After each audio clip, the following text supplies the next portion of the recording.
kulan wacan saaxiibayaal maantana waxaan idin wadnaa muuqaal kale oo ragac leh kaas oo ku saabsan macallin dugsi quraan oo kufsaday gabar 5 jir ahayd iyo gabar kale oo aan 10 sano gaarin. fadlan si aad u hesho muuqaalada degdega iyo warbixinada macquulka ah subscribe saar gambalaalkana furo. halkan waa bandhiga production. maanta magaalada Muqdisho waxaa ka dhacday dhacdo aan fariid iyo sidoo kale argagax ku abuurtay dadka deegaanka iyo sidoo kale dhammaan Soomaalida. macallin dugsi quraan ayaa kufsaday gabar 5 jir ahayd oo kamid ahayd ardaydii uu dugsiga u dhigayay. gabadha oo ahayd 5 jir ayaa markii ay ku laabatay reerkeeda u sheegtay in macallinku uu falkan ku sameeyay waxaana hooyadeed ay u timid macallinka iyo hooyada ayaa isdhaafsaday oraah taasi oo ahayd in falkan macallinka uu sameeyay uu qirtay.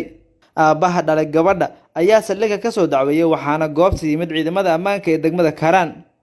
durbaba waa la xiray macallinka, xabsiga ayaa loo taxaabay iyadoo ciidamadu ay jir dileen. markii la xiray macallinka waxaa soo baxday gabar kale oo kamid ahayd ardayda oo uu maalmo ka hor macallinku kufsaday.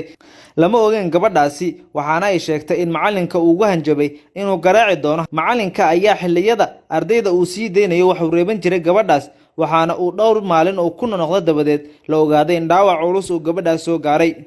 ma aysan u sheegin reerkeeda oo macallinkii ayaa u hanjabay cabsidiisa ayayna reerka kaga aamustay. laakiin ugu dambeyntii maanta markii macallinka xabsiga loo dhaadhiciyay ayaa hooyadeed waxay sheegtay in maalin walba gabadheeda dugsiga ay ku soo daahi jirtay taasina ay ka dhigan tahay in iyada xitaa falkan uu ku dhici karo. hooyada oo baaritaan ku sameysay gabadha isla markiiba waxay ogaatay in falku gabadha uu kula kacay macallinka. markii la weydiiyay waxay sheegtay macallinka uu hanjabi jiray haddii ay sheegtana ay cabsi ka muujin jirtay macallinka.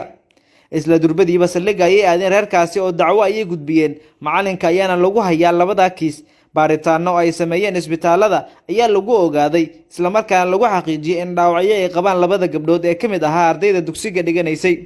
waxaa albaabada loo laabay dugsigii quraanka oo macallinka joogay waxaana xabsiga loo taxaabay macallin Xasan. macallinkan oo kamid ahaa dadka deegaanka aadna looga yaqiin xaafadda in ku dhow 10 sanaad macallinka ahaa dugsiga quraanka ayaa maanta falkan kula kacay dadka deegaankana waa ay la yaabeen falkan uu sameeyay macallin Xasan. dadka xaafadda oo aaminsanaa macallinka ayaa maanta argagax iyo walaac ka muujiyay falkan waxaana ay sheegeen in dugsiga laga burburinayo goobtan uu ku soo laabanaynin. macallinka dugsi quraanka ayaa leh xaas iyo caruur waxaana da'diisa lagu sheegay inay ka badan tahay 40 sano. mar aan goobta tagnay ayaa waxaan ogaanay xaaladda sida ay ahayd maanta.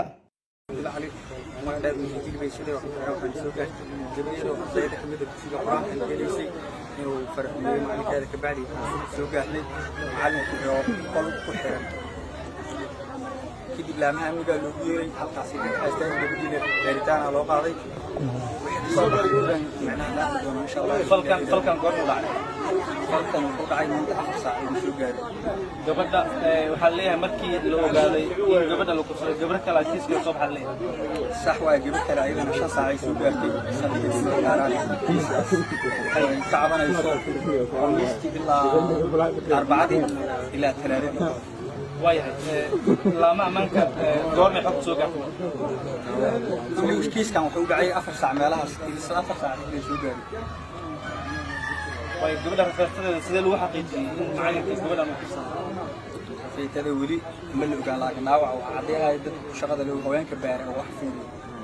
قبل قال مرة فرق هذا قرن وضعي مشان المسدرات مسوقت له قميص إلى 30 شيء حطين فيه قبل ده والله درامي قبل ده كان كذا سلاماتي ولا لي هذه كل مركي معناها كان بالشدة وحلاقة بنا وحبلا قرقري كريم ساس الصباح لمدة إما بين أبورتها ومعنا كل لقى أبور واحد أنا بمعناها وعدي هاي ماشي بارتانا صعود سيدي لا أقول بس عدي دون طلعنا باريس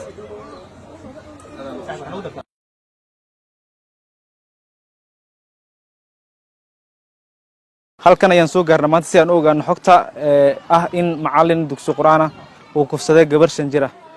dugsiga waa kan halkan uu ku yaala degmada Kaaraan xaafadda Jamhuuriya. falkan maanta uu dhacay ciidamada ammaanka macallinka xiray waa uu xiran yahay dugsiga waa uu xiran yahay. gabadha waxay kamid ahayd ardayda dugsiga dhiganaysa waana 5 jir sida xogta aan ku helnay. markii macallinka la xiray kadib waxaa kale oo soo baxday xog kale oo ah gabar kale in lagu dhibaatay halkan oo macallinku kufsaday. falkii ayaana wali taagan.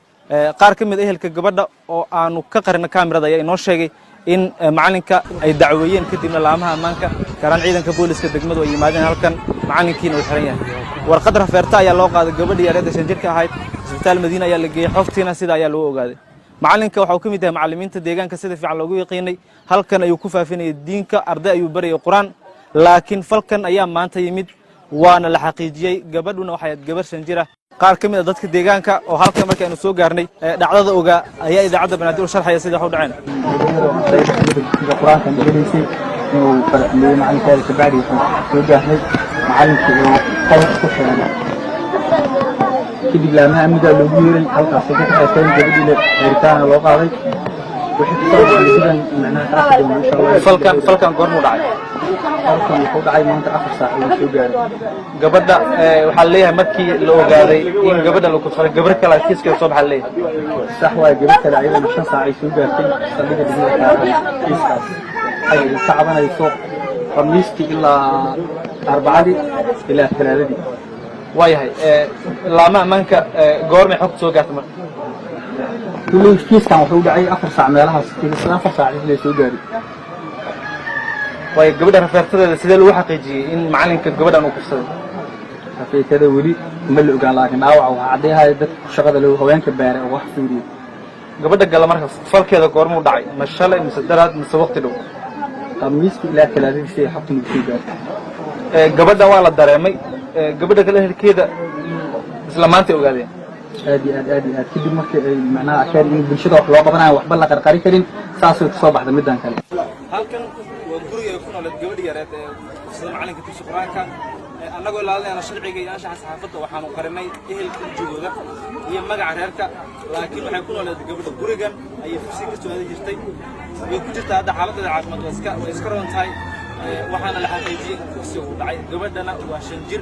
macalinkeeda dugsiga quraanka ayaana falka geystay falalka kufsiga ay loo geysanayay gabdhaha yaryar ee aanu qaan gaarin ayaa ku soo badanayay maalmihii dambe magaalada Muqdisho iyadoo tiro dhowr jeer oo hore sidaan oo kala degmooyin ka tirsan gobolka Banaadir iyo gobolada dalka ay uga dhacday dadka qaar ayaa aaminsan in falkan uu yahay fal lacag lagu bixinayo halka dadka qaar ay aaminsan yihiin in falkan uu iska yimid ma jirto wax hadal oo ka soo baxay dawladda ama tallaabo ay qaato arrinka la xiriira iyadoo tiro dhowr jeer oo sidaan oo kale loo kufsaday gabdhaha qaan gaarin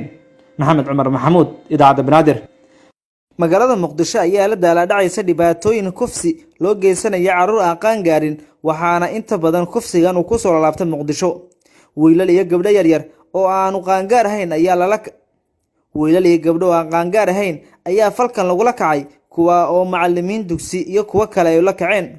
ma jirto wax tallaabo oo ay qaatay dawladda maamulka degmooyinka iyo sidoo kale shacabka Soomaaliyeed taasi oo ay kaga dhiidhinayaan xaaladda guud iyo sidoo kale mid gaar ahaaneed ee gaaraysa carruurta la kufsaday waa dhibaato weyn oo soo wajahday ummadda Soomaaliyeed waxaana dadka qaar ay ku micnayaan falkan in ay wataan dad shisheeye oo lacag ay ku bixiyaan iyadoo dad kale ay aaminsan yihiin in falkan uu iska yimid taasi oo sabab u ah in macalinka iyo sidoo kale macallimiinta kale iyo dadka kale oo falkan ku kacayo ay iyaga wataan